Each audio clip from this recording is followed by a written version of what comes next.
Yo, what's going on, everyone? Welcome to the ForneverWorld podcast, episode 16, if I'm not mistaken. I am your host, ForneverWorld, alongside my co-host and very good friend, Daniel Santos, a.k.a. Dog Barks in the Background, a.k.a. Shintai Reviews. Hey!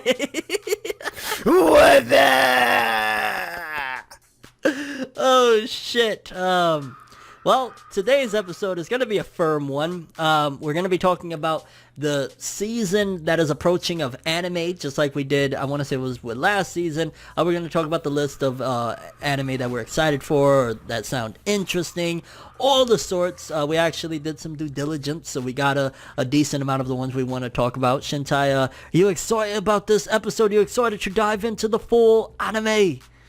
Oh, let's dive right into the shit pile, mate. Oh, fucking hell, lad. It sounds about right, mate. We have the worst accents. It's speak for yourself, fam. I'm a British aficionado, fam. I don't know what you know. Excuse me, motherfucker. Okay, whatever. Oh, shit. Alrighty. So, the first one on the list, we're not going to dive too much into it. I don't think Shintai's ever seen it. I've only seen, like, half of season 1. There's a new Haikyuu anime, which I'm imagining is wrapping up because the manga just ended recently. Haikyuu to the Top, second season. Shintai, do you know anything about volleyball at all? Not really. I know a lot of... I have a lot of friends who are hype about this show. They say, like, this show is awesome, it's great, and you know what? I'm happy for them. Like, genuinely, I'm happy for them that the show is still going on and that they're enjoying it. But I don't know shit about it. It's really... whatever. It's fucking volleyball, I guess. I don't know. Yeah. It's, you checked out Kuroko no Basket before? Yes, I did really enjoy Kuroko no Basket. I thought it was a lot of fun. Like, the characters were good. It was hype. The music was great. It was dumb, but, like, in a fun way. So I enjoyed it. Like, I thought it was a good show. Well, it's not, like, in terms of, like, the powers. Like, you know, Kuroko had, like, damn near the Super Saiyan transformation for each character and shit with the, the zone? That's what I mean by it being dumb. Where, like, yeah, it was kind of ridiculous with, like, going in the zone was like going Super Saiyan. They would go like lightning fast or whatever. Like, it was kind of ridiculous, but it was fun. Like, it was enjoyable. Yeah, Haikyuu doesn't, to my knowledge of what I've seen, I don't think it has anything like that. It's more grounded on like strategy and reality. But just like any sports anime, like while volleyball is like, of course, you know, the center focal point, it also focuses in on these characters, and that's one of the things that I remember enjoying. Like, I actually was recently rewatching, maybe a couple months ago, some of season 1, and it's still pretty cool. The anime, the main character's name is Hinata, so Naruto fans, do what you will with that. But Naruto fans are already getting their dicks hard. Yep, and once again, ForneverWorld mentioning Naruto in the podcast. Hey, it's becoming it's been a reoccurring thing for about 10 years now, people. It is what it is. Look, it's an anime podcast. Naruto's gonna come up. It's just fucking get over it. It's gonna happen. Shit. Yeah, no, but Haikyuu, dope shit. Congrats to the fans. I think that's going to adapt the remaining chapters of the manga, if I'm not mistaken, and that's really cool because I think you could agree that it's really shitty when they don't adapt everything into an anime and it's left open with a cliffhanger or open to interpretation, all that shit. Like, finish the source material. Yeah, I could definitely relate to that. So I'm happy for the fans in that regard. Hells yeah. So shout outs to Haikyuu. Next up on the list, Higurashi no Naku Koroni, aka oh my god, When They Cry. When They Cry 2020. I love When They Cry. I actually talked about this a couple months back on Forever News. I talked about, like, they had an announcement. There's a new When They Cry anime coming now. For people that don't know about When They Cry, it's a horror anime, and it's something. I'll tell you that. Like, it spooked me. It really got to me. Like, I know we mentioned it before, but like, this show genuinely got to me, and it was genuinely uncomfortable for me to watch. Like, that's That's this show. Like it actually fucked with me. Like some of the shit that they do was like genuinely really disturbing. So I'm interested to see, like, are they going to take it that far in this new one? Are they going to take it further? Like, I don't know.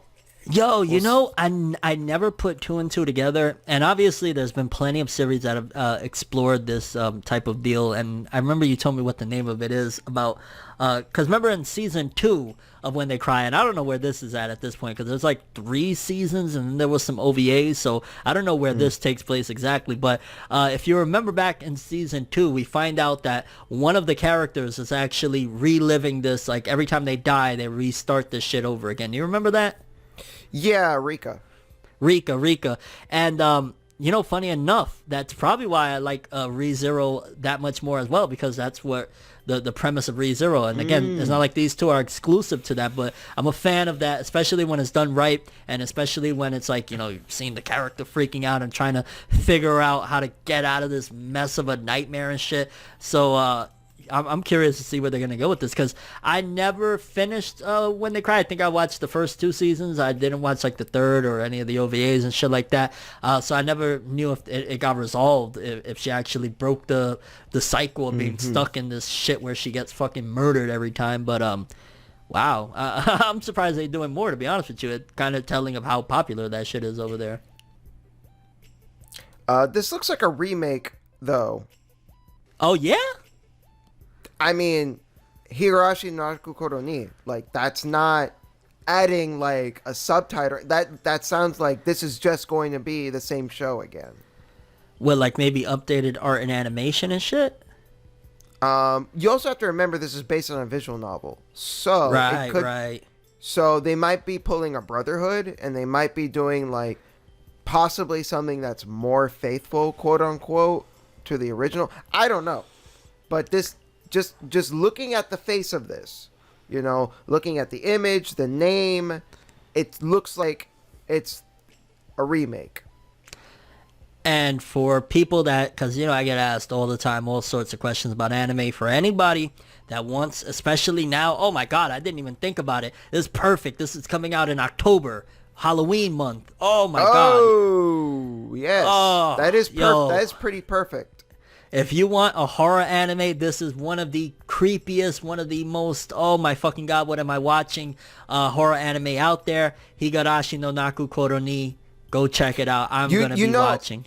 You know, it's funny. We've made fun of Studio Dean before, but Dean was the studio that made the original Higurashi. Yeah, and I see now they're this new anime, which kind of falls even more into your theory about this being a remake. It's not Dean. It's Passione, which I've heard of them before. Studio Passione, but I'm not familiar with their works off the top of my head. Me neither. This is the first I've heard of them.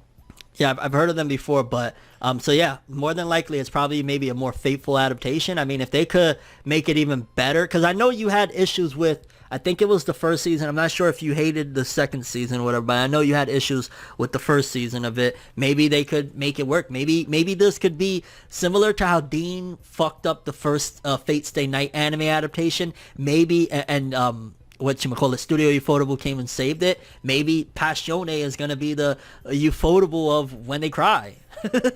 Maybe. I mostly had problems with season 2 because I thought season 2 was kind of boring. Because like wow.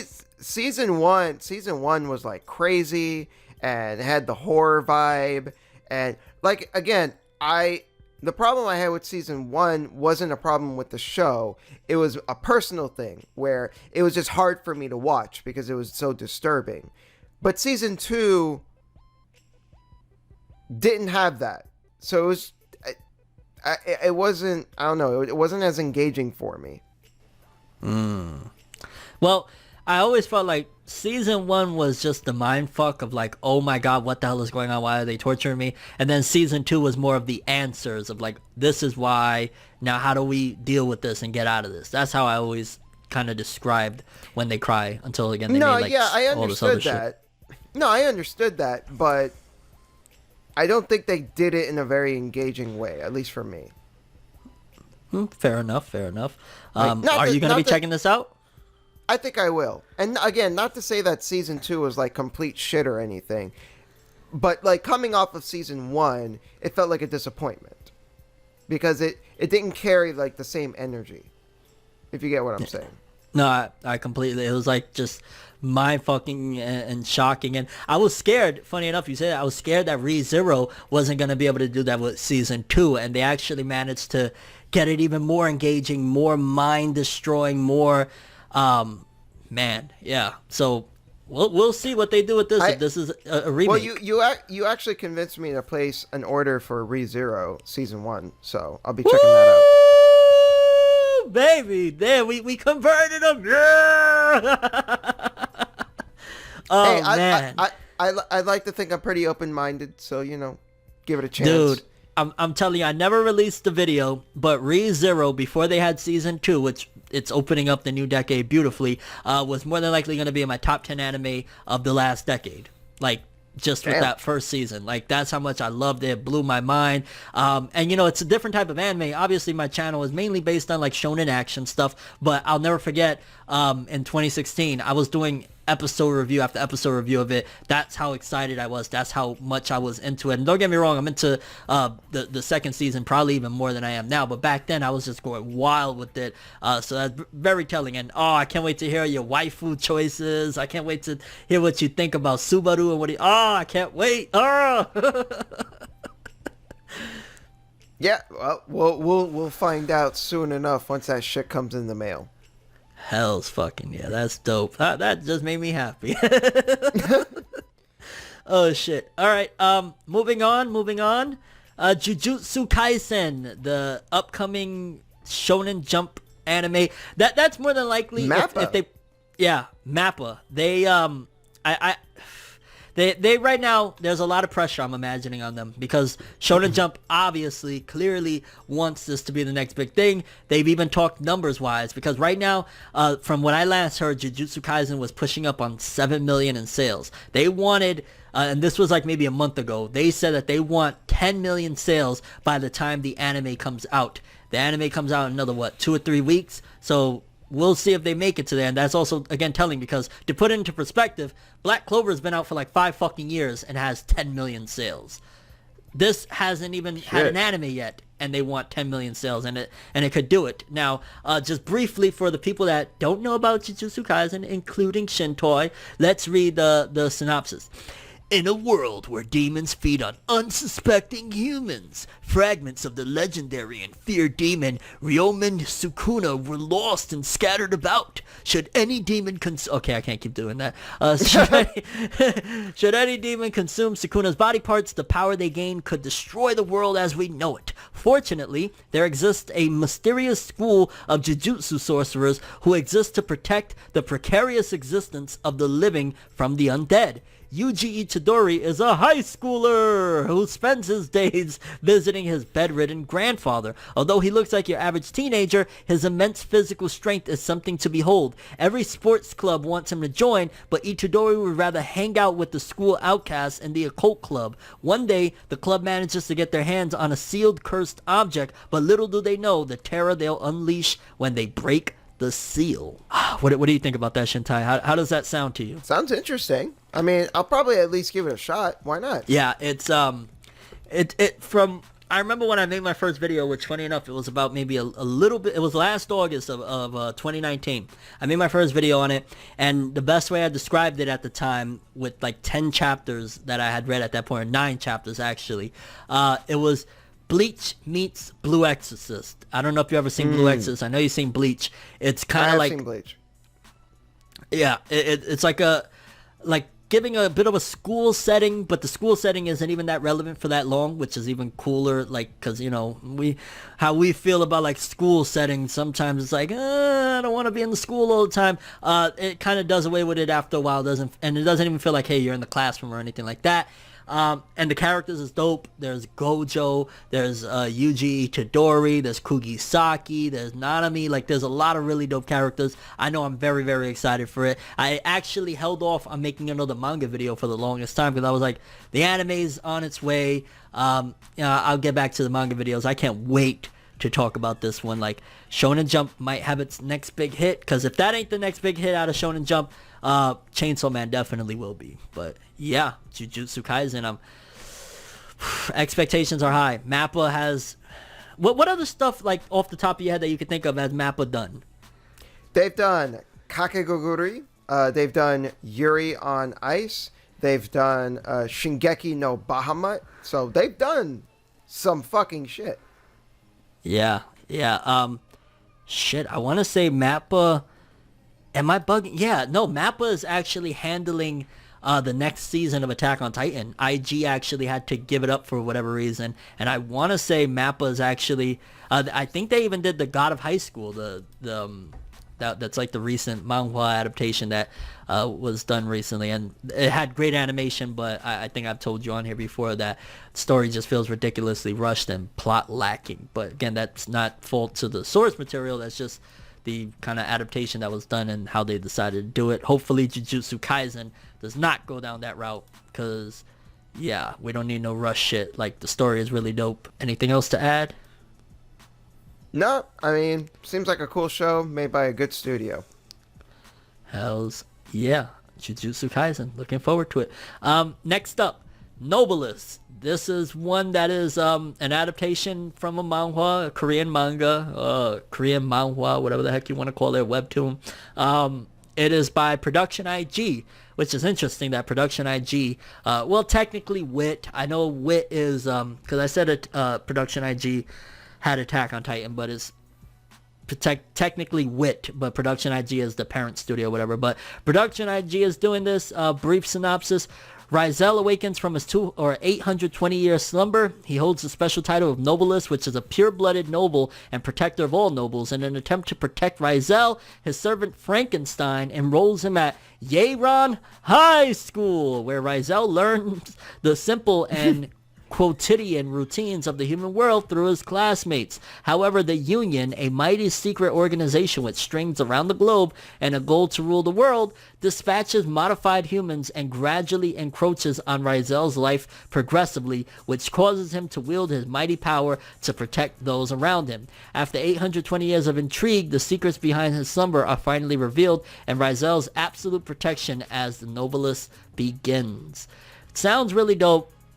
Sounds like, vampire shit. Well, Production IG is a legendary studio. They've been around for a long time, and they're responsible for some awesome anime. Most notably, Ghost in the fucking Shell, legendary anime. They also did Psycho Pass, really great show. They also did Kuroko no Basket, which we mentioned earlier. Woo! Production IG is not a studio to fuck with. They've done some great shit. So that alone gives this some prestige.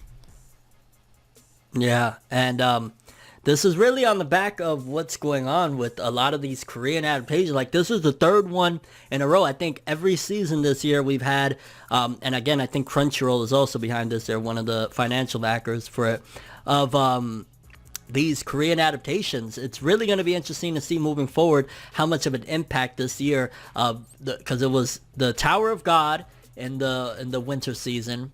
Then it was I'm losing my mind. It was Tower of God. Okay, then the God of High School, that was in the last season, the summer season, and now the fall season is Novelist. So that's going to be the well, hold on, I'm missing a season. Winter, spring. No, maybe. Okay, yeah, I'm bugging out. No, Tower of God was actually the spring season, maybe.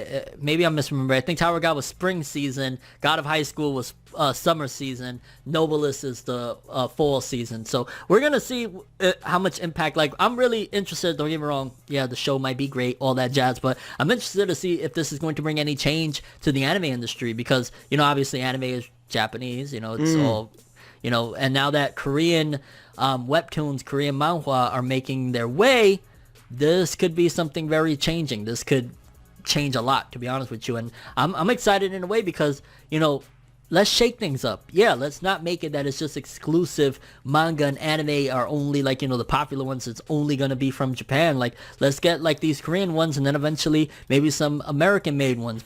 People over here, like, not to toot my own horn, but like somebody like me, independent creators with an independent company, we all coming through. So I think this is great for also to shake things up and make people in Japan, these creators try and think outside the box, because obviously we've seen time and time again of a lot of reoccurring tropes and things like that. Give them a little competition. So it's not something that like made huge waves in the anime industry when it happened, but there was an anime called Witchblade that was actually based on a Western comic book. So it's not like totally unheard of, but it is like super, super, super rare. So like, it is interesting that like, hey, they are like branching out a bit and going like, hey, it's not just, based on Japanese manga or whatever. They are branching out and being like, hey, this is something from a different country, but why not? Like, I think it's great that, the anime industry is starting to look a little bit more towards like other countries and seeing what they're doing and adapting their work, because the more everyone works together to create great work, the more that we benefit in the end. Yep. Competition is always healthy. I've even seen, in all industries, competition always makes people step their game up and shit. And if these Korean stories is getting more anime adaptations, it's going to make Japan say, no, we got to step our shit up. We got to bring the hits. Yeah, for sure. Well, Nobilis. Next up. This is the one that Shintai, he kept messaging me all week. Man, I can't wait to talk about this one. He sent me email after email. He wrote me like a dozen times, like, you don't know, man, I can't wait for Nev. I'm so excited. Yoshihime Don't believe his lies. I've been waiting for this moment all week just to fuck with you. You see what I have to deal with, people? You see this fucking man? Hanyo no Yoshihime Sengoku Otogizoshi, a.k.a. The Inuyasha sequel, Yoshihime Princess Half Demon. Now, Shintai, on a scale of 1 to 10, how excited are you?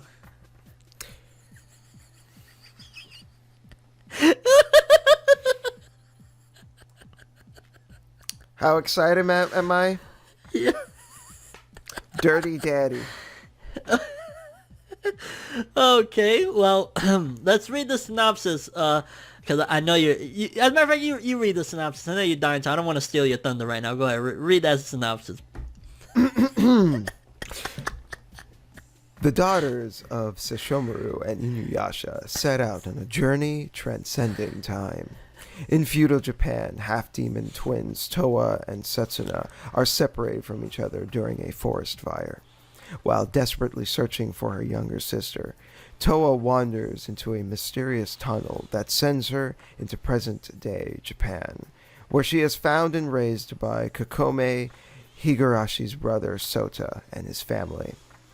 10 years later, the tunnel that connects the two eras has reopened, allowing Towa to be reunited with Setsuna, who is now a demon slayer, working for Kohaku.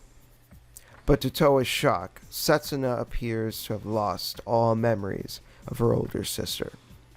Joined by Moroha, the daughter of Inuyasha, and Kagome, the three young women travel between the two areas on an adventure to regain their missing past.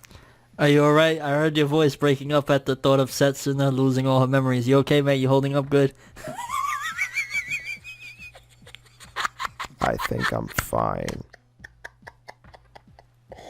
I want to change the world. Kanashi sekai de minana. Oh man. I can't even hate on that song. It is a banger. Yo, what is the thing that you're most hype and most anticipating about this anime? Like top three things. Give me three. of like, whether it's the characters, the plot, the new setting, like what are the 3 things that you're just like, oh, I can't fucking wait, lad? The moment I get to go to the bathroom and dump my ass. Then probably when I jerk off to some Kikyo hentai. I don't know if she'll be in the series, but all right. And then seeing Inuyasha get punched in the face. Sit, boy. Now, we've talked quite a bit about this. It's going to be interesting because I've said it before, I'll say it again. It feels like they're doing a girl meets world type of scenario where, for starters, the whole main cast is like teenage girls, which is really bizarre because Inuyasha was like, you had Kagome and you had Sango, but it was really like this male protagonist that was on this love adventure going up against Naraku and shit like that. So it does feel like they're kind of not catering towards the male audience, because there are people males that are fans of Inuyasha. Like, Inuyasha was a cool dude. His brother was a cool dude. So the fact that they're just like, no boys allowed, I'm like, okay then, well, fuck you. Yeah, I'm not gonna lie. Sesshomaru was a fucking badass. Oh man, I can hear it in your voice. You're just reliving the glory days. I mean, let's be real. Those were the only actually good episodes with Sesshomaru, because he was actually like a pretty cool character. And what was the little fucker's name with the stick? Jarkin or Jockin or some shit where, let's Shomaru! Dude, I remember there was an episode where Sesshomaru sliced him with his sword. And then he's like, Sesshomaru, why? And at first I was like, yes, kill that little motherfucker. But then it turned out like their father had given Inuyasha like the powerful sword, but gave Sesshomaru this sword that only like heals wounds or whatever. Yeah. And Sesshomaru was like, I got this fucking bitch ass sword while Inuyasha got the cool one. But at least the little fucker lived to keep on saying, Lord Sesshomaru! The more I think about it, the more I'm like, that doesn't even make any sense. Why would Sesshomaru want a little annoying shitbag following him around? Like, he's taking a shit and he's over the thing. Lord Sesshomaru, you need me to wipe your ass? Like, I feel like from a writing perspective, the mangaka was probably like, okay, Sesshomaru is too brooding and he needs like another character to bounce off of, or to even it out. But then it makes no fucking sense. Like, he's such a fucking badass. Why would he have this little bull squirt piece of shit thing follow him around? Okay, hold on. I gotta play devil's advocate, and I know you're not gonna like it, but I gotta just be honest. And if you have a rationale behind it, please elaborate. But to be fair, and mind you, Sesshomaru is trash compared to the character I'm about to mention. But okay. Guts with the little boy, Zedro, I forget his fucking name, that follows him around and shit. I just gotta be real. Why would this hardcore badass with demons follow him allow this little boy to go with him? Okay, Sesshomaru is evil. Guts is not. But Guts don't want a little squirt fucking bothering him. But Guts is not an evil piece of shit. Like, for Sesshomaru, it makes way less sense because Sesshomaru is written to be a villain. He's evil. Like, you would think he would just kill this thing. At least for Guts, you can at least rationalize that. Like, sure, he might be annoyed by the little kid, but like, he's not gonna fucking like cut his head off or something. As opposed to Sesshomaru, where you could totally imagine him cutting this thing's head off and moving on with his day. And the little bastard will still keep on, Lord Sesshomaru! He'll just be like a bleeding head, just like bobbing next to him. Oh, yo, can you imagine Griffith having a little fuck like that next to him the whole journey and shit?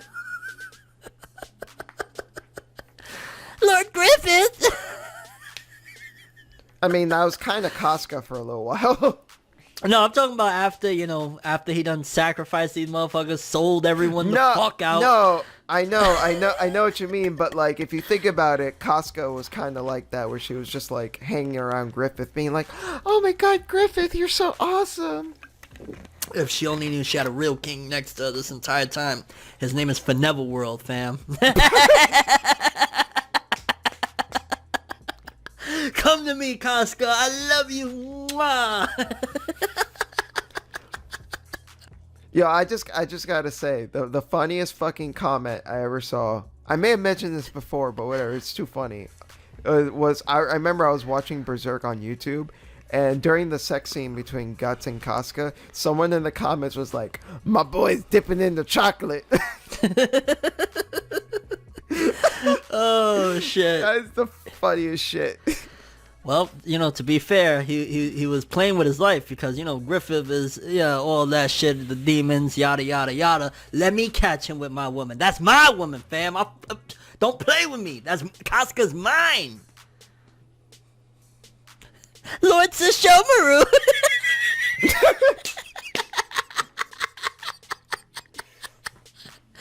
Oh, can I rub your pulse, Lord Sesshomaru?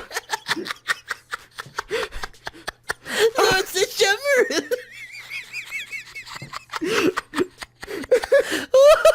Do you need a hand job, Lord Sesshomaru? I'll make sure you come this time. Oh, God. Yo, watch him be like the first fucking face we see in the Yoshihime anime. And he's all about Sesshomaru's daughter. Oh, God. Well, that would make sense, I guess, because he's been traveling with him for so damn long. And Sesshomaru's like, "You better take care of my fucking daughter." Yes, Lord Sesshomaru. Oh, shit, yo. I'm definitely gonna watch it. I don't know. I could be honest. I could see myself watching the first. I'm definitely watching first episode, but I could see myself episode 2 or 3 if it doesn't really like grab the living fuck out of my attention. Me letting it pile up and watching it after it's over. Like, especially with the season that we got coming. It's like, and on top of that, like, all my regular weekly shit, my Black Clovers and Borutos, I don't know if Yoshihime is going to be able to hold my attention week in and week out of, like, these 3 little teenage girls that is probably going to be on half the journey that their parents were on. I will, for the sake of the podcast, watch at least one episode. But I will not promise any more than that. But what about if, like, it blows your mind away and it becomes, like, one of your favorite anime of all time? Well, I mean, Inuyasha's already, so it has a, possibility. No. Where do you see at best, where do you see this play? Like, on a scale of 1 to 10 of your enjoyment, where do you see at best it landing? At best case scenario. A 6. Really? At best? I thought you were going to say maybe a 7, 7.5. Nah, no way. There's no way. I'm expecting like a fucking 3. Oh, God. I'm expecting it to be like a waste of fucking time. Let me ask you this. Simple question. Inuyasha or Naruto? Like, which would I rather watch? Yeah. Naruto. Okay. And I'm willing to bet my fucking nutsack that Yoshihime is going to be probably half the series, if not less, than its, main series. Inuyasha, similar to Boruto. Boruto is like, especially the anime, like, Boruto, the manga, different fucking story. Shouldn't even be in this conversation. It's great. It's fucking great. The anime, woo. So, if you're not even, like, that big, like, realistically, all jokes aside, you're not the biggest Inuyasha fan. So, if it's going to be, like, half the series that Inuyasha is, oh my god, yeah, I could see you saying 3. Yeah, like, fuck this show, man. Like, there's, like, I actually think I'm being generous when I say at best it's a 6. Like, initially I was thinking, like, a 4, but I thought, okay, that's being a little too mean. Let me say 6. But like, I have like no good expectations for this show. Well, I guess we're gonna have to wait and see. It's only a couple more weeks away. It does have Sunrise behind it. Yo, shout out to Sunrise. Hey, Sunrise, how about you just stick to fucking Gundam? And Gintama. Oh, shit. Sunrise is at their fucking best when they're putting mechs on screen. That's what I want to see from Sunrise. Hey, don't put them in a box, fam. I mean, they also did Cowboy Bebop, so give them that. Which is greatness. Yeah, but that was like fucking 20 years ago. Yeah, it was like 25 years ago. Oh, shit. All right. And most of the people that made Cowboy Bebop left and made Bones, so... That's what a lot of people don't realize, too, that with a lot of brands, or not brands, like studios and shit, just because it has the same name. Like, the people that worked on Yu Yu Hakusho weren't the same people that worked on Bleach. People that worked on Bleach aren't the same people that are working on Black Clover right now, you know? Like, people shuffle around in the industry, people come and go and shit. Even Madhouse, I hear people say about Madhouse, oh, you know, it's the great shit, but, because, you know, they think back to, like, Hunter x Hunter and Parasite, but people forget those were 6 years ago. Probably a lot of those people from Madhouse aren't even there anymore. So, you know, I don't have this. I mean, at least with Madhouse, more than just those shows, like Madhouse has been consistently quality for decades. Like, they also did Trigun, you know? One Punch Man. You know, they also did Redline. They did, like, so many classic anime. Monster. Monster. A classic among classics. So, at the very least, I can see people still having that reverence for Madhouse just because they have such an amazing track record. Yeah. All right, let's keep going because we ran up the clock with that Inuyasha one. I don't think we'll speak too much on this one. I know, you just love that shit, don't you? Oh, man, I'm just jerking my dick off uncontrollably. Alrighty then. I'm gonna read the English name because fuck reading this Japanese name. Our Last Crusade or the Rise of a New World. Brief synopsis. Let's see. A great war has raged for years between the scientifically advanced Empire and Nebulize, the realm of the witches, until the youngest knight ever to receive the title of Empire's Strongest meets the princess of the rival nation. Though they are sworn enemies, the knight is taken by her beauty and dignity, and the princess is moved by his strength and way of life. Will the fighting between them ever be allowed to end? Sounds like war with Romeo and Juliet type of scenario. This one kind of sounds interesting. Who's doing Silverlink? You said Silverlink is one of your favorite studios of all time, right? No, I never said that. Don't put words in my mouth. You little shit. You see what I have to deal with, people?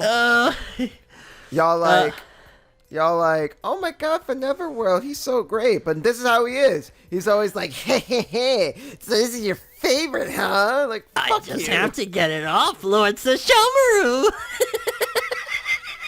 I just gotta bust off his nuts. Yo, are you excited about this one at all? I love the cover art. Like, ever since you told me that, I keep looking at it. It's like, yo, it looks pretty good. I have to admit that the cover art does look pretty nice. But I don't know. Like, it sounds like it could be potentially interesting, but there's not enough here that's like grabbing me. Aside from like the hot chick. Okay, fair enough. I'll leave the question with this. Can a love interest occur between a Democrat and Republican? Is what this shit sounds like. Yeah. Oh, shit. Carry on. Ikebukuro Westgate Park. Funny enough, there's a Westgate Park nearby me. About, 30, 40 minutes from me. Anyway, living in an area known for its juvenile crime, 21-year-old Makoto. Oh, Makoto is a friend of King. Always. the leader of a youth gang called the G-Boys, though he himself does not want to join as a member. Known for his cool head and ability to get things done, Makoto becomes a key troubleshooter for the gang by defusing tense situations and keeping his friends out of harm's way. However, the death of his girlfriend and an escalating turf war with the rival gang threaten to be more than Makoto can handle. It kind of sounds like it could be a decent one. I'm not really sure. I've never heard of the studio Doga Kobo. What? Yeah, I've never heard of that studio. Never. I mean, I'm kind of interested just because like it's about street gang and like that's pretty cool. It doesn't sound like it has any like supernatural stuff in it, like magic. Yeah, it doesn't have any magic or anything, and that's not to say that that's a bad thing, but I think that it's kind of refreshing that like it seems like it might be like an action-based anime, and the fact that they're not injecting anything like that in it is refreshing for an anime, because usually they find some excuse to do something like that. So this is something that has me like, okay, I might give it a shot. But that's kind of where I'm at. It scares me that, like, now that the more I look at this image, it looks like those could all be, like, CGI characters. And if that's the case, like, if this is CGI, I won't even fucking touch it. Like, just being honest. Because, like, now that I look at it, it does look CGI-ish. No, I mean, I'm zoomed into the image right now, like, really zoomed in. And it doesn't look CGI at all. It looks like regular animation to me. You sure? I'm like, yeah, I'm looking at it right now, like really zoomed in, and it looks like drawings to me. It does not look like 3D models. Okay, fair enough. Yeah, like the gang shit does sound like interesting at the very least. So, yeah, I'll probably give it a watch. Especially since I'm a huge fan of the Yakuza series, so I'm all about that shit. Yep, we'll see if Westgate Park brings it. Dude, I swear to God, if you ever play Yakuza 0, you will fucking, like, you'll see what I'm talking about. Like, the storytelling in that game is, like, 10 out of 10. What about the narrator? There is no fucking narrator. You sure there's nobody narrating it like, Lord Sesshomaru? That joke doesn't even make sense. That character doesn't narrate anything. What the fuck? Fuck you. I just wanted to throw that in there. Lord Sesshomaru. All right. This piece of shit, people.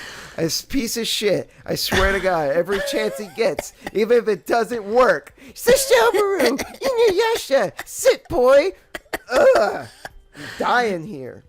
Yo, Moriarty the Patriot, aka Yukoku no Moriarty. This one caught our interest. We read it. It briefly says, yes. In the late 19th century, the British Empire has become a global power. Due to the strict class stratification, the average citizen has little chance of successfully rising up to the top, where the despicable nobility rules over all of them.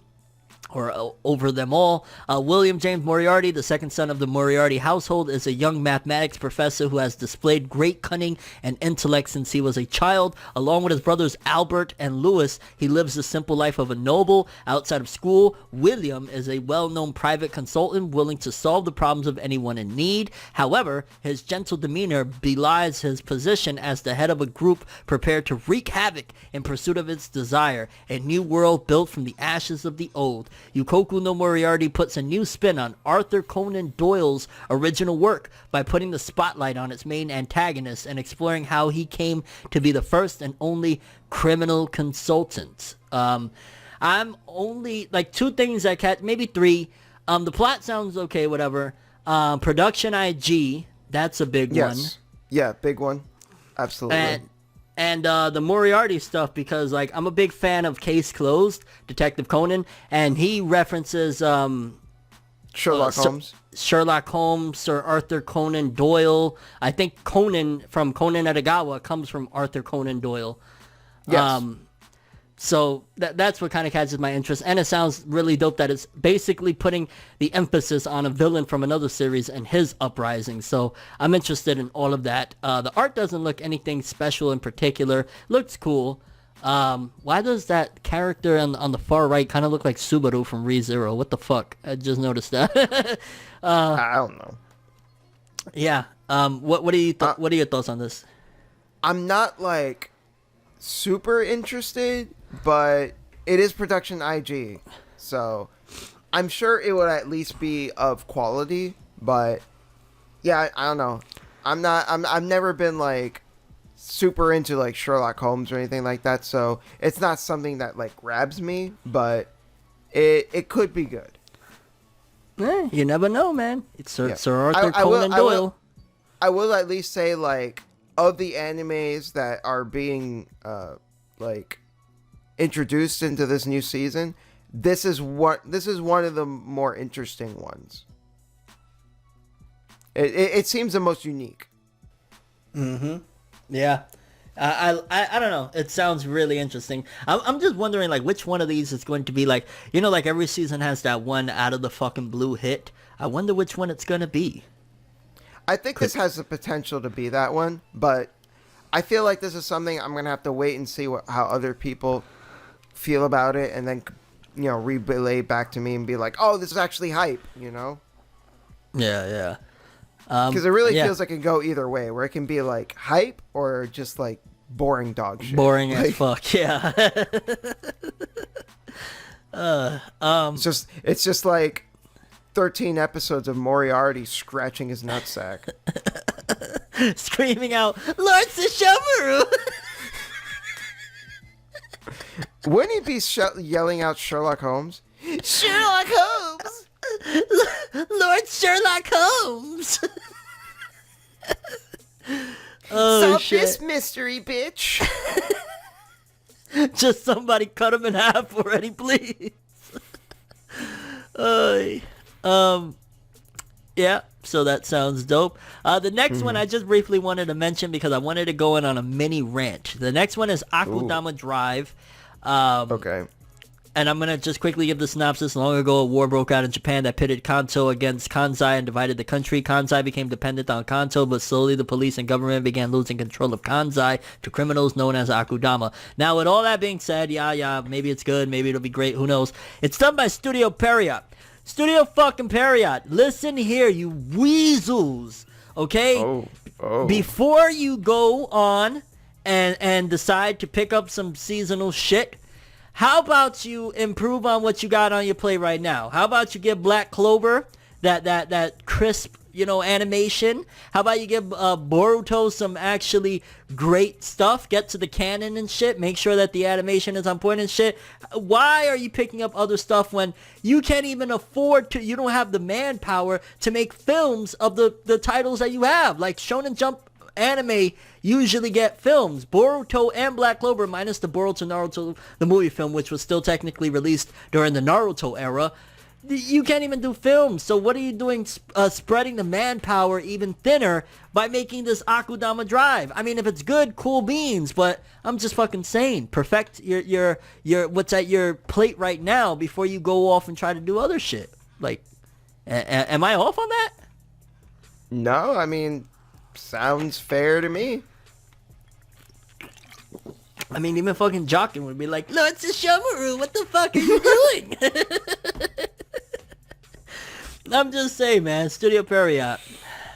They're not the same Period they were even in the Naruto days. And that's that, you know, people gave them shit in the Naruto and Bleach days, but nowadays it's like, they, first of all, the majority of the shit they want to do is anime original. Like Boruto and Black Clover are both on filler, anime only, whatever the heck you want to call it. In fact, 99% of the Boruto anime is anime original shit.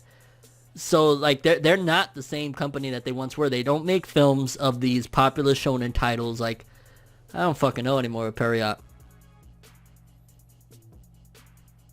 Damn, okay. Next up, this one right here, I think potentially could be one of those breakouts, because I know Isekai usually pops up and blows up and becomes something big. And this is seemingly an isekai called I'm Standing on 1 Million Lives, aka 100 Man no Inochi no Ui ni... okay, fuck it. Yotsuya Yusuke, along with his classmates Shindo Ryu and Hakazaki Kuzui, have been transported to a strange and unknown world inhabited by mythological creatures. As soon as they arrive, they meet somebody calling himself the Game Master, who then grants them a time-limited quest. To aid them in this quest, he also bestows Shindo and Hakozaki with the roles of a magician and a warrior, while Yotsuya is randomly granted the role of a farmer. This is how a hectic life of adventuring began for 3 students who now have no choice but to complete random quests for several phases in the fantasy world if they want to stay alive and protect the real world from the demons and monsters they encounter. It doesn't sound the most exciting, to be honest with you, but it just gives me that vibe of like some random shit that pops up and blows up. I don't know. That's why I kind of wanted to talk about it. It's by Maho Film. Do you know anything about Studio Maho Film? I have no fucking clue. And do you got anything to say about this one? You're excited or anything? I mean, I will say that the cover or like the poster that they have here, it looks kind of interesting. Like you have like the kid, he's in the high school, but outside of it, it has like all of the weird like supernatural like fantasy stuff going on. So it seems like it's trying to get across this idea that it's going to be both like slice of life type of thing while also having the over-the-top fantastical stuff. And I mean, it could be good, but it doesn't, I don't know, it doesn't seem like especially appealing to me, to be honest. Okay, fair enough. Yeah, like it seems like it could go both ways, but it doesn't really sound like, oh my god, I don't know if I'll end up watching that one, but it could be one of those out of the blue hits. That's the main thing I took from it. Yeah, I mean, like it's not like an inherently bad thing that it's going for, but it feels kind of like played out at this point. So I guess it just comes down to like how well it executes rather than, you know, taking the premise on its face. Yep, fair enough. Next up, Dragon Quest Dai no Daiboken, Dragon Quest 2020. I think this is a retelling of the original manga from Shonen Jump from several years ago. Synopsis: a long time ago, there was a valiant swordsman who came to be known simply as the Hero. There was a demon who caused people suffering. The Hero and his companions arrived to challenge the demon to a battle, and by combining their powers, the battle was brought to swift conclusion. With no one around to cause trouble, the island became a quiet place where everyone could live together in peace. Several years later, the demon is revived. Our present-day protagonist, Dai, lives on a remote island in the south or southern seas and dreams of becoming a great hero. When he hears about the demon's revival, Dai and his friends take it upon themselves to stop him and the evil force that revived with him. Along the way, Dai discovers the identity of the hero, the truth behind the evil force who revived the demon, and Dai's own hidden powers that surface in times of peril. And this is from Toei Animation. Thoughts? Yeah, well, okay, so I've played Dragon Quest. I've beaten the first one. I played a little bit of 2. I've played most of 8 and a chunk of 11. So I'm not like the biggest fan of Dragon Quest. I do enjoy the games, but like I'm not like a hardcore fan or anything. This sounds totally unfamiliar to me. Like I'm looking at the cover art, the poster, whatever, and I don't recognize any of the characters. I don't think it's real. I don't know. It just seems like a weird side story thing. Like, it seems kind of weird to me. It would have made more sense if they would have adapted Dragon Quest 11. That's the new game. Everyone loves Dragon Quest 11. Like, that's the most popular entry in the series right now. That's a really good game that fans have been like obsessed with recently. I don't know what they're doing.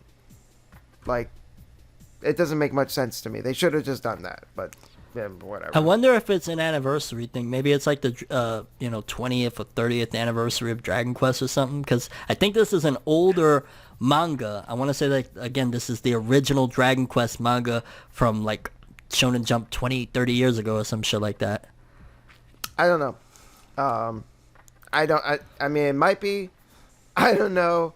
It doesn't really look. I mean, aside from like the character designs, but like, it doesn't really look very much like Dragon Quest to me, based on how I understand it, at least. Yeah. Well, things could have changed over time. Like, I will say it does have, like, you know, the Toriyama-esque, Dragon Ball-esque type of style because, you know, Toriyama designed the characters for Dragon Quest and shit like that. Yeah, it does. But, again, what I'm saying is they really should have just made an anime version of Dragon Quest XI because that's the new game. It's the new hotness. It's a great game. Everyone loves that game. It just, like, making an anime of it would have made, like, perfect sense. So, I don't know. It's kind of a dumb move. Real quickly, the name of it is Dragon Quest Dai no Daiboken, correct? Yeah, I want to say it's a remake of the full 1991 anime from Toei Animation, which I believe is based off of the old manga. So it's basically a remake of the original Dragon Quest anime, which still doesn't really... like, you know, marketing wise, I guess they just figure the Dragon Quest name is involved, so if people are really hype on the latest Dragon Quest game, they're gonna see this, think like, oh shit, and then maybe go and buy like the old volumes or some shit like that. Yeah, I mean, it could be.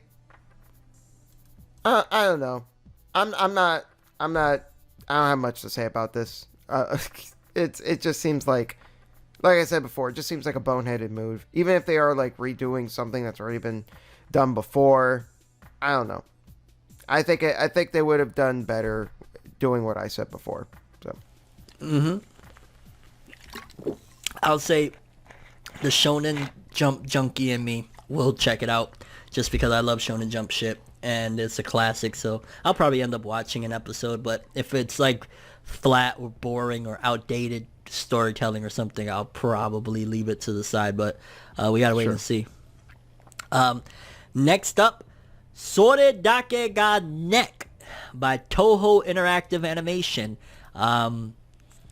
Let's see. Set in a oh, this is the one where we actually thought sounded pretty unique. Yes. Set in a convenience store that seems to be everywhere, through the appearance of a convenience store clerk who does not talk properly, while raising problems with the way of modern communication, we will approach the secret of the mysterious hero Muto, and for some fucking reason, I just imagine the store clerk walking out and saying, "Handshakers." Handshakers. You know, that sounds so random as fuck and so like weird that it caught my interest. And then, you know, the art with the question mark over the guy's face and shit is like bizarre. Yeah, it looks different. It just looks weird and like it could be something unique, you know, like something different, something that you know, goes against the grain a bit, and who knows? It might turn out to be good. Yep. Or it could, to be honest with you, it could be one of those, and I hope it's not, it could be one of those short anime, like 5-minute episodes with like bullshit happening every episode. Yeah, that's true. I hope not, because like that would be just That'd terrible. be disappointing. That'd be disappointing. But I feel like it can go either way. Like, because that's the thing, like, because just being different alone isn't enough, right? Like, you could be different and then like still be shit, you know. So well,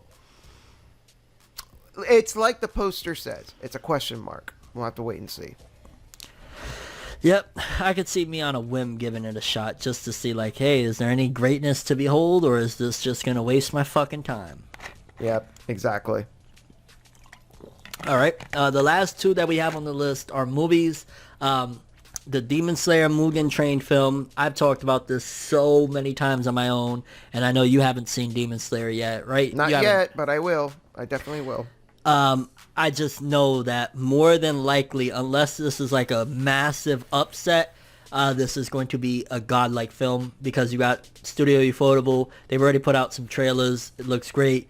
And the story, from what I remember, because it's actually adapting about maybe two or three volumes from the Demon Slayer manga. Very weird that they decided to go this route, making a movie instead of starting just season 2 and shit. But it's going to be huge. It's going to be great. I don't see them failing with this. So more than likely like 9 out of 10 type of shit with Demon Slayer. Can't wait for it. And then lastly, the new work from the creator of Bleach, Tite Kubo, Burn the Witch. It's basically, and I've read and talked about this shit so much as well. But historically, 72% of all the deaths in London are related to dragons, fantastical beings invisible to the majority of the people. While unknown to most, some people have been standing up to these dragons. Only inhabitants of reverse London who live in the hidden reverse side of London can see the dragons. Even then, only a select few become qualified enough as witches or wizards to make direct contact with them. The protagonists of the story are witch duo Noelle Nihashi and Nini Spranko. They are protection agents for Wingband, aka Warner Brothers, an organization for dragon conservation and management. Their mission is to protect and manage the dragons within London on behalf of the people. And I ain't even gonna lie, they both look like incredible wifey material. Just gotta throw that in there. Like, those are some wifey type of chicks. They're pretty hot.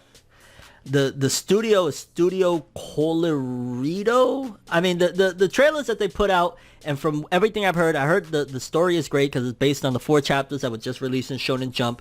And the trailers, the animation and art looks gorgeous. The voice acting sounds dope. This actually takes place in the Bleach universe, so it's like it's a Bleach spinoff technically. Interesting. I'm just excited to see these two baddies, Nini and Noelle. Like, I might have a lot of fun with this one, mate. You excited to see Kubo's latest work? Why not? It's a movie, right? So it won't take that much time to go through. So, fucking why not? The thing is tricky, and I forget which one we're getting, because they're in different areas. They're releasing it in different methods. Like, in Japan, I want to say in Japan, they're releasing it as a film in theaters. And then I want to say over here in the West, they're releasing it as 3 episodes. I could be off on that, but I'm pretty sure it's 3 episodes in the West, like on Crunchyroll, on October 2nd. So we'll be getting it like 3 episodes, which basically is about like a short movie. I'm definitely watching it. No questions asked. That, and of course, Demon Slayer, I'll be 100% watching. Although Demon Slayer is going to be tricky being able to see it. But Burn the Witch, without a shadow of a doubt, watching it. No questions asked. Can't fucking wait. I mean, 3 episodes, a movie, whatever. Either way, it's like, it's not a lot, so I don't see why not to check it out, you know? Yep. All right, next up. So this week we're not going to do Who Wants to Be an Anime Fan. We kind of ran through time, to be honest with you, going through the fall 2020 anime list. But we did want to talk about, because if y'all remember correctly, last week, Shintai had a walk of shame. So we're going to get to that. Quickly, I'm gonna get out the way what I watched for the week, and that's that I finished The Rising of the Shield Hero. And just briefly, overall I enjoyed it. I definitely wasn't as hyped towards the end as I was in the beginning. Like, when I first started it, the whole idea of Mine, what she was doing to him, which, funny enough, her name ends up being Bitch and Whore, which is one of the greatest things in all of anime. Like, her name is Bitch and her alias is Whore. But once that was kind of concluded, which was like episode 22, and there's like 25 episodes, I was like, okay. It just felt like, I don't know, maybe I'm comparing it too much or whatever, but like when I watch another isekai like Re:Zero, and Re:Zero, I feel like I'm watching a 10 out of 10 every week. And then even though I'm marathoning the shit out of The Rising of Shield Hero, and I enjoyed it for the most part, it started at times like the stuff with Philo and the queen, Philo's queen and shit. It went from like, I was like on a 9 in the beginning of Rising of the Shield Hero, and it dropped down to like maybe a 7.5 for me, which still, that's good. But I guess, I don't know, like, Naofumi's character is so dope, and I was just expecting maybe a bit more in a different direction. Like, the way it was like kind of concluded with like, hey, he got Me Too'd, the Me Too movement went after this dude for no reason and shit. He was falsely accused, and that kind of got wrapped up, and it's like, there's supposed to be like a season 2 and 3. So I guess we gotta wait and see. I'm looking forward to see what happens and whatnot, because Rising of the Shield Hero is just kind of like, it was different the way they handled it, but it still felt like in certain points, like a standard isekai series. So overall, I enjoyed it. I'm just like maybe a bit disappointed compared to where I started at like a 9-ish, like this is great, oh my fucking god, to like, oh, this is good by the end of it. So yeah, it was still dope. Shoutouts to Naofumi, shoutouts to Bitch Whore, shoutouts to Trash. There's a dude named Trash in the series, legit. Okay. Yo, Bitch Whore Trash. And yeah, Rising of the Shield Hero. If you want a cool isekai that starts up really great and ends, I mean, some people might argue different, and let me know in the comments if you disagree or whatever. Yeah, it's good overall. It's still good. Now Shintai, get the fucking chains ready. Your walk of shame has come. Your fake Khalid obsession. No, get the fuck out of here. There's no walk of shame going on here. None of that shit. So what did you think? How was the fucking fake Khalid film? Oh, I'm never watching fake Khalid in my life. I'd rather rip off my own fucking cock than watch that shit. Well, let me just say this first and foremost. Watching the movie did not make me want to watch the show. Okay. That being said, if I were to give the movie itself a rating, I'd probably give it like maybe between a 6 and a 7 out of 10. So like, 6.5. Sure, 6.5 sounds about right.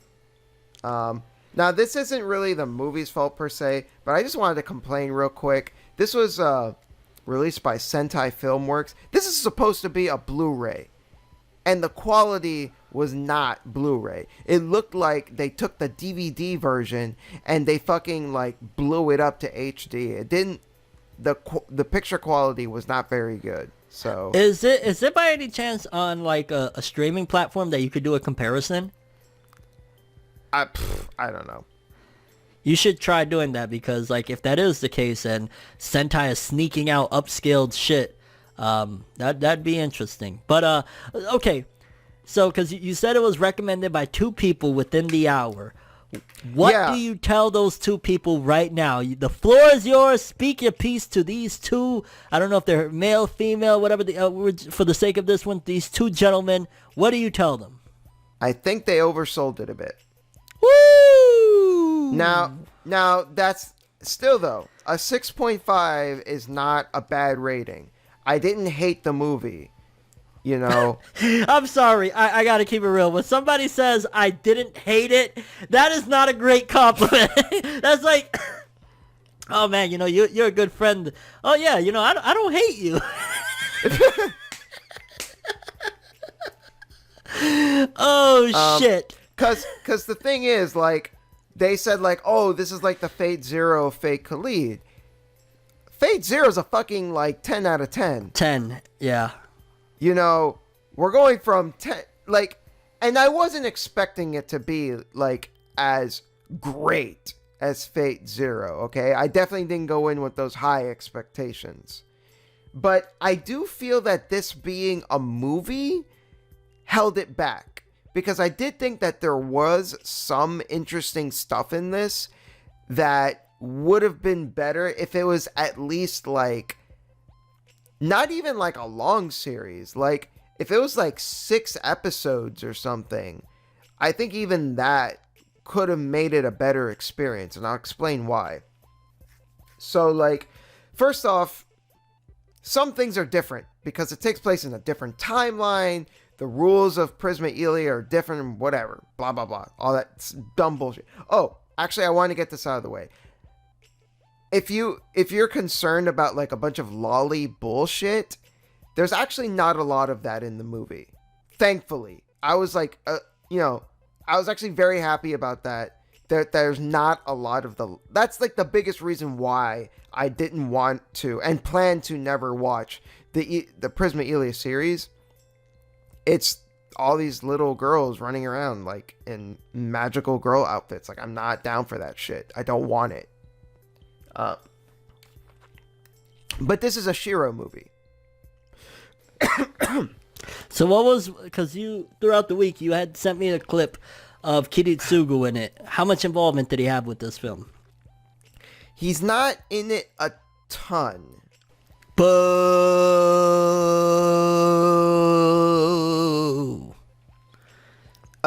Like he is good in it. He's in the movie in the very beginning. And Shiro has like flashbacks where he remembers him and, you know, stuff like that. But yeah, like if you were expecting like Kiritsugu to be like a big part of the movie, sorry, it's not. Boo! Sorry. I will say though, like this version of Shiro is actually pretty cool. They do some cool things with him. He has some cool fight scenes. And he so like the way that this timeline works, instead of summoning a servant, you get a card that lets you fuse with the servant. So the master and the servant kind of like become one, I guess, and like the master will look like the servant, like they're dressed up like them and they'll have their abilities. Oh my god, I don't know if you watched Yu-Gi-Oh before, right? Yeah. Do you remember when there was an episode, this is early Yu-Gi-Oh, you know, like first season maybe, where Bakura, Dark Bakura came out and they had a card game and Yugi was the Dark Magician and like Joey was like some swordsman or some shit? That's what you're describing right now. Sure, kind of. Oh my god, I'm not gonna lie. You could keep going, but this sounds like straight up rabbit shit. Oh my god. No. I'm telling you, it's really not trash. I promise you it's not trash. Is it great? It's not trash. What a great compliment. Like, I'm being real. Like, is it trash? Absolutely not. There's actually some cool stuff in it. But is it greatness? Hell no. Like, if you're going into this expecting greatness, you're gonna be disappointed. But it's not bad. Like, there's some good fight scenes. There's some good stuff done with Shiro's character. It gets dark. It actually gets pretty dark in certain points. So, like, there's one character, I'm not going to spoil who it is, but, like, so some of the characters that you know in Fate are done very differently in here.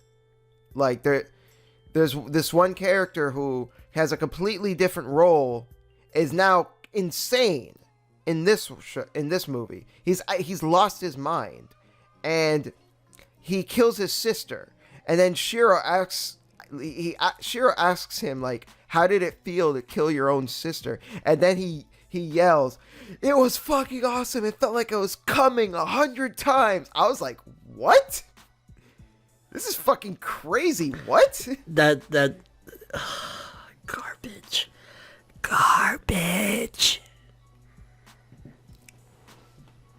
I mean, I don't see why I don't see why that's garbage. Because that's ruining a character. No, it's a different timeline version of the character. And it's like a character that most people don't even like anyway, so like it was funny. Sakura's brother? Yeah, alright, fine, whatever. Yeah, it was him. Oh god. So you say ruining, but like fuck that guy. So yeah, it's out of the bag. He kills his sister in the movie,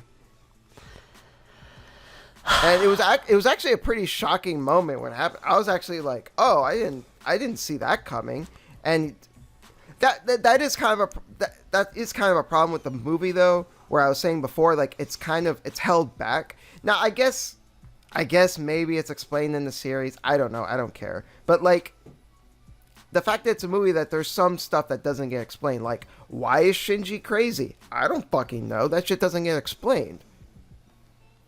So is this a standalone? Like, what is this in comparison to the Khalid franchise? So it's a prequel that takes place in a different timeline from the Prisma Elia series.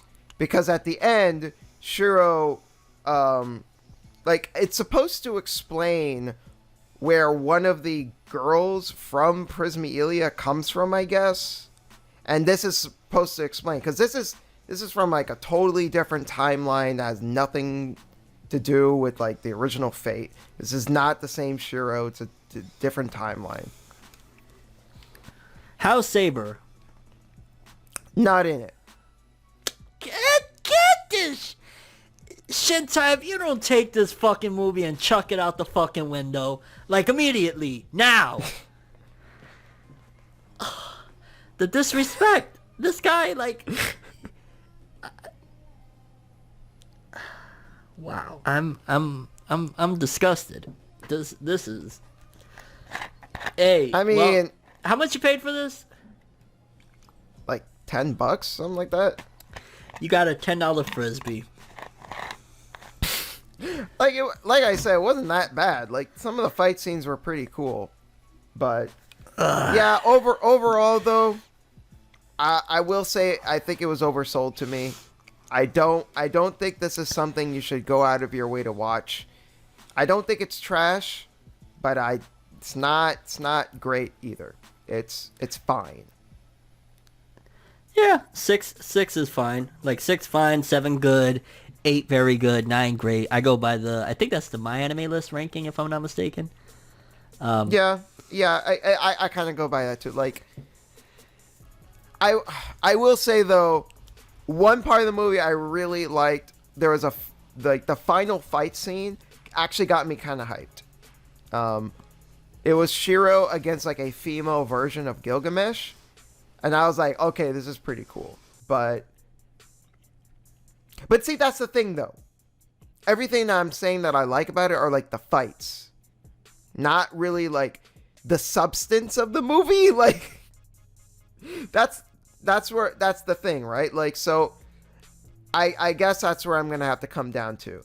If you want to see some decent fight scenes, pick it up. You'll get some cool fight scenes. Otherwise, but there's so many places where you could watch fight scenes that there's actual substance behind it. Like, that's one of the reasons why it's been about a month since I've checked out The God of High School. And that's that, if you remember, I was really hype about that shit. But it was just like exactly what you're explaining of great fight scenes that you're really hype about, but the substance around it. And again, that's due to the adaptation of it. So, like, yeah. But here's the thing though. If this wasn't like Shiro, who I think is genuinely a great character, and I'm already invested in his character, I'd probably think this movie is complete dog shit. So there you literally go. literally the only reason why I care about this movie at all is because it's a movie all about Shiro, a character I already love, and seeing him do cool shit. So, you know what? I can respect that.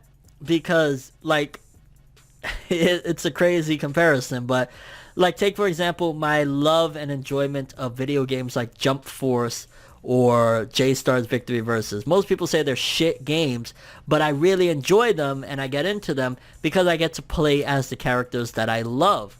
If those were characters cool and they didn't look like the characters I love, and it was like, you know, I'm playing with Greg and Alan or some shit, I'd be like, what the fuck is this trash? I'm never playing this in my life.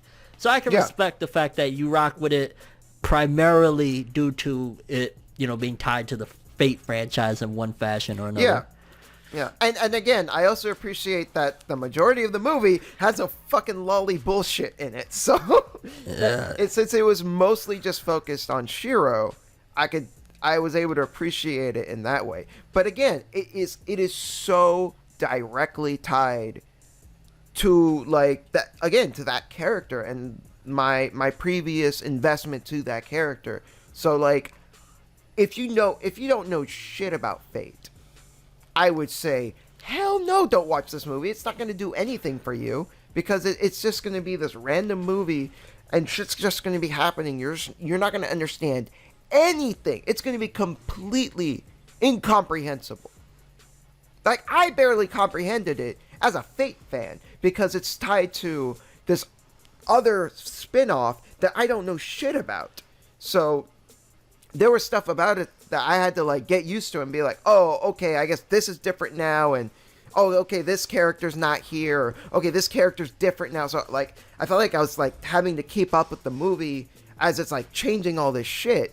So like, if me as a fan had a hard time keeping up with it, if you don't know shit about Fate, this movie is going to be completely like, you're fucking like, no, don't do it. Just don't do it. And that's Shintai's TED Talk. Oh shit, yo. Well, I guess you learned the valuable lesson.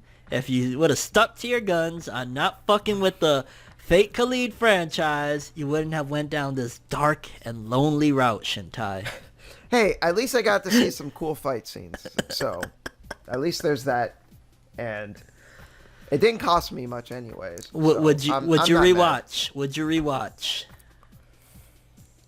I'd fast forward to the fight scenes. I'd probably fast forward to like the final one. The final one is pretty cool, but there's no saber. Yeah, no saber. Frisbee. Yeah. Yeah. That's all I gotta say about it. It's not trash, but it's not great. It's fine. Well, you guys heard it here first. Shintai went through his walk of shame.